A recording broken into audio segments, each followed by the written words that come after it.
మళ్ళీ ఐబొమ్మ వచ్చేసింది. ఈసారి మరింత హెచ్డి క్వాలిటీతో ఐబొమ్మ 2.0 అందుబాటులో ఉంది.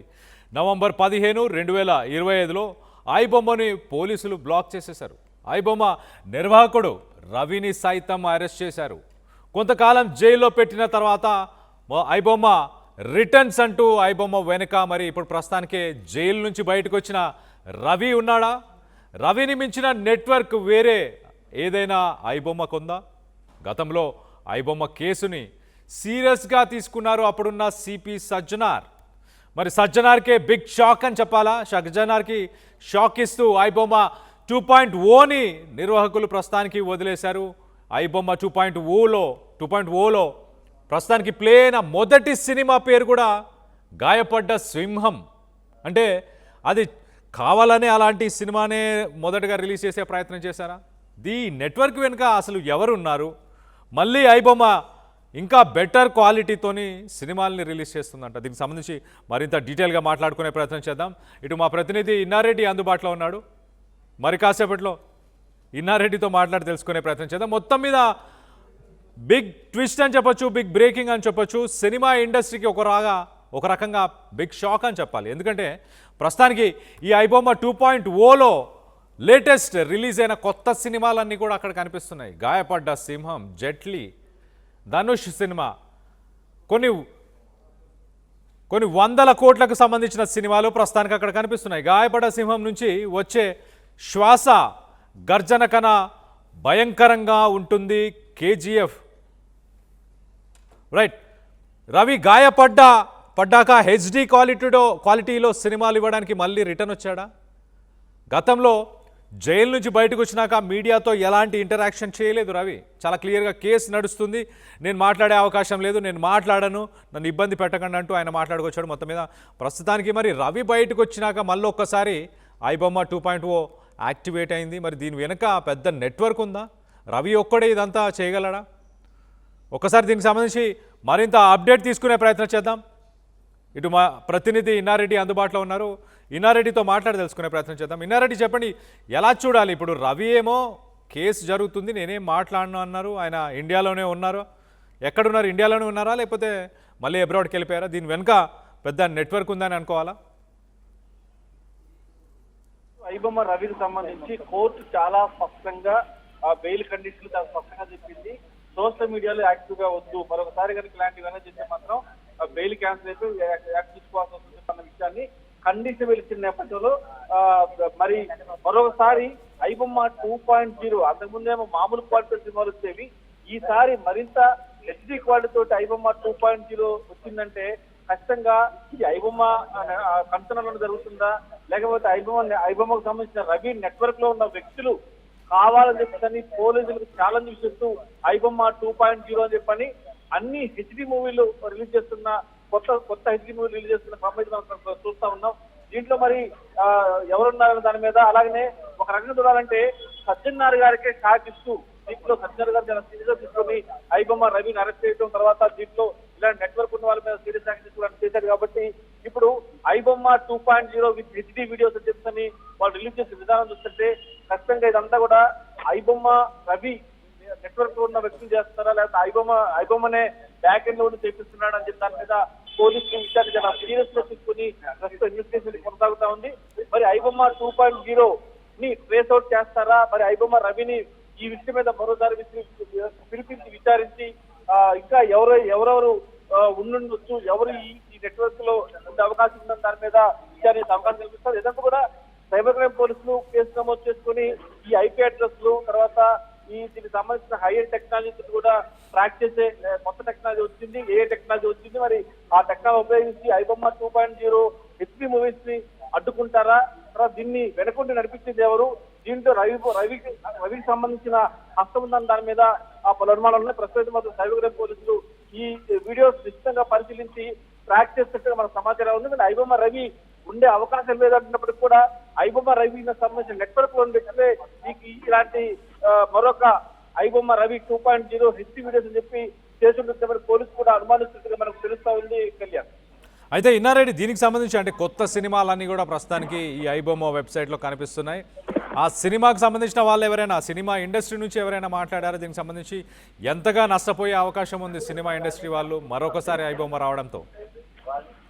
కళ్యాణ్ యాజ్ యూజువల్ గా కోట్ల రూపాయలు పెట్టి సినిమాలు తీయడం, తర్వాత వీళ్ళు ఫ్రీగా ఆన్లైన్ లో పెట్టడం అనేది నిజంగా వాళ్ళకు చాలా నష్టం జరుగుతా ఉంది. ఇప్పుడు ప్రస్తుతం మనం ఏదైనా మూవీ రాగానే తర్వాత థియేటర్ రైట్స్ కావచ్చు, తర్వాత ఆ ఓటీటీ రైట్స్ కావచ్చు, వెరైటీ మీద డబ్బులు వస్తాయి. కానీ ఒకసారి గతంలో మనం గమనిస్తే ఏ పైరసీ సినిమా వీడియో అయినా కానీ క్వాలిటీ తక్కువగా ఉండొచ్చాయి.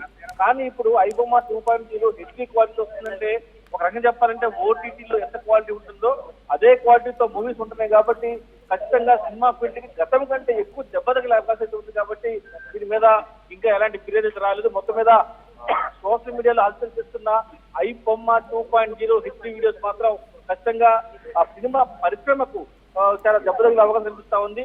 అవతల పక్క వ్యక్తులు కూడా ఆల్రెడీ ఐబొమ్మ రవిని అరెస్ట్ చేసి రిమైండ్ చేసిన నేపథ్యంలో ఏమాత్రం దొరకకుండా దాన్ని హైఎండ్ టెక్నాలజీ తోటి ఏమాత్రం దొరికే అవకాశం లేకుండా వాళ్ళు కూడా ఈ వెబ్సైట్ కనిపిస్తుందని తెలుస్తా ఉంది. చూడాలి మరి ఫ్యూచర్ లో ఇది సినిమా పరిశ్రమ చాలా పెద్ద దెబ్బని చెప్పుకోవచ్చు. గతంలో జరిగిన డ్యామేజ్ కంటే చాలా దారుణంగా ఉండదు. గతంలో మనం వీడియోస్ చూస్తాం ఐబొమ్మ సంబంధించిన వీడియోలు, అవి పెద్ద క్వాలిటీ ఉండేవి కాదు. కానీ ఐబొమ్మ 2.0 క్వాలిటీ చూస్తే దిమ్మ తిరిగే క్వాలిటీ ఉంది. కాబట్టి ఖచ్చితంగా ఇది సినిమా పరిశ్రమకు ఒక పెద్ద దెబ్బని చెప్పుకోవచ్చు. చాలా చాలా చాలా చాలా విధాలుగా ఇది సినిమా కొత్త సినిమాలన్నీ కూడా వస్తున్నాయి. కాబట్టి ఆ సినిమా పరిశ్రమ ఖచ్చితంగా దీని మీద సీరియస్ అయ్యి మరోసారి కేసు పెట్టి దీని మీద స్పెషల్ యాక్షన్ తీసుకోవాలని చెప్పని కూడా పోలీసులకు అవకాశం ఇస్తుంది. దీని మీద ప్రస్తుతం మాత్రం పోలీసు దిగా కొనసాగుతా ఉంది.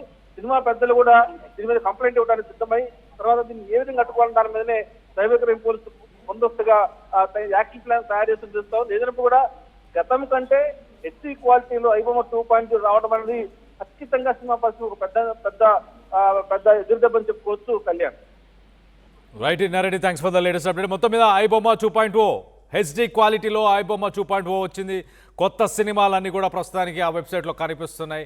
దీనివల్ల సినీ ఇండస్ట్రీకి ఎంతగానో నష్టం జరుగుతుంది. గతంలో ఐబొమ్మ రవిని ప్రోత్సహిస్తూ ఆయనను సపోర్ట్ చేస్తూ ఎంతోమంది సామాన్య ప్రజలు ఈ టికెట్ రేట్లని మేము భరించలేకపోతున్నాం, ప్రొడ్యూసర్స్కి హీరోస్కి అంతగా డబ్బులు పెట్టాల్సిన అవసరం ఏముంది అంటూ సామాన్య ప్రజలు కూడా మాట్లాడడం జరిగింది.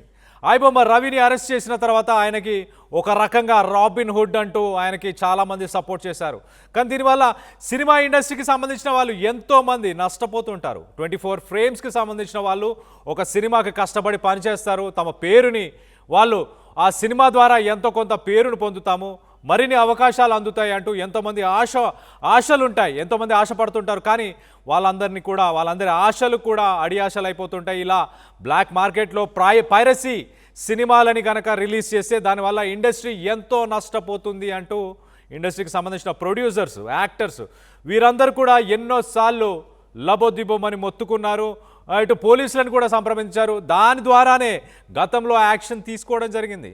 ఆ యాక్షన్ వల్లే ఐబొమ్మ వెబ్సైట్ని కానీ ఐబొమ్మ రవిని అరెస్ట్ చేయడం జరిగింది. కానీ ప్రస్తుతానికి మరొకసారి పోలీసులకి, సినిమా ఇండస్ట్రీ పెద్దలకి, ప్రొడ్యూసర్స్కి, హీరోయిన్స్ వీరందరికీ కూడా మరొకసారి తలనొప్పిగా మారాడు ఈ ఐబొమ్మ రవికి సంబంధించి. ఐబొమ్మ రవి అయినా మరి తన వెనక ఉన్న వేరే నెట్వర్క్ ఇప్పుడు ఆ వెబ్సైట్ని రన్ చేస్తుందా, ఆ వెబ్సైట్ని ఎవరైనా లీజ్కి తీసుకొని రన్ చేస్తున్నారా? మొత్తానికైతే ఏం జరిగినా కానీ ఇదైతే వాట్ ఎవర్ ఈజ్ హ్యాపెనింగ్, ఈ వెబ్సైట్ పెట్టి పైరసీ సినిమాలను నడపడం అనేది సరైన విషయం కాదు. అది ఇల్లీగల్. అలాంటి సినిమాల్ని నడపకూడదు, అలా ఇండైరెక్ట్గా ఇల్లీగల్గా. అలాగే ఆ సినిమాల్ని చూసి వాటిని ఎంకరేజ్ కూడా చేయకూడదు సామాన్య ప్రజలు. దీనికి సంబంధించి మీరేమనుకుంటున్నారా? ఐబొమ్మను మళ్ళీ రవే తెచ్చాడని మీరు భావిస్తున్నారా, లేక వెనక ఇంకొక నెట్వర్క్ ఉందని భావిస్తున్నారా? దీనికి సంబంధించి మీ అభిప్రాయాలు ఏంటనేది కింద కామెంట్ రూపంలో తెలియపరచండి. అలాగే సజ్జనార్కి మరొకసారి ఛాలెంజ్ విసురుతుందా ఐబొమ్మ? గతంలో మనం చూసాం ఐబొమ్మ తన వెబ్సైట్లోనే చాలా క్లియర్గా ఒక పోస్ట్ని మెన్షన్ చేసి, నేను ఒక ప్యారలల్ ఇండస్ట్రీని రన్ చేస్తాను ఖచ్చితంగా సామాన్య ప్రజల కోసం. వాళ్ళు వందల కొద్ది డబ్బులు ఖర్చు పెట్టి వాళ్ళు మల్టీప్లెక్స్లకి, సినిమా థియేటర్లకి వెళ్ళి సినిమాలు చూడలేని పరిస్థితి. హీరోయిన్స్కి ఇంతగా డబ్బులు ఇవ్వాల్సిన అవసరం ఏముంది అంటూ, అలాగే మీ వల్ల చేతనైతే నన్ను పట్టుకోండి అంటూ పోలీసులకి సవాలు విసిరిన ఆ మెసేజ్ని గతంలో మనం చూసాం. మరి మరొకసారి ఇది సజ్జనార్కి, పోలీసు వ్యవస్థకి మరొకసారి సవాలు విసిరే ప్రయత్నం చేయడమేనా? అంటే ఒకసారి ఇంకా లేదు ఐబొమ్మ అనే వెబ్సైట్ లేదు, రవి కూడా ప్రస్తుతానికి పోలీసుల పోలీస్ కేసులో ఆయన ఇన్వాల్వ్ అయి ఉన్నారు. కోర్టులో కేసు నడుస్తున్న సమయంలో ఆయన ఇండియాలోనే ఉండి మొత్తానికైతే మరి ఉన్న సమయంలో వెబ్సైట్ని మళ్ళీ ఎవరు రీస్టార్ట్ చేశారు? దీనికి సంబంధించి మీరేమనుకుంటున్నారు? మీ అభిప్రాయాలను కింద కామెంట్ రూపంలో తెలియపరచండి.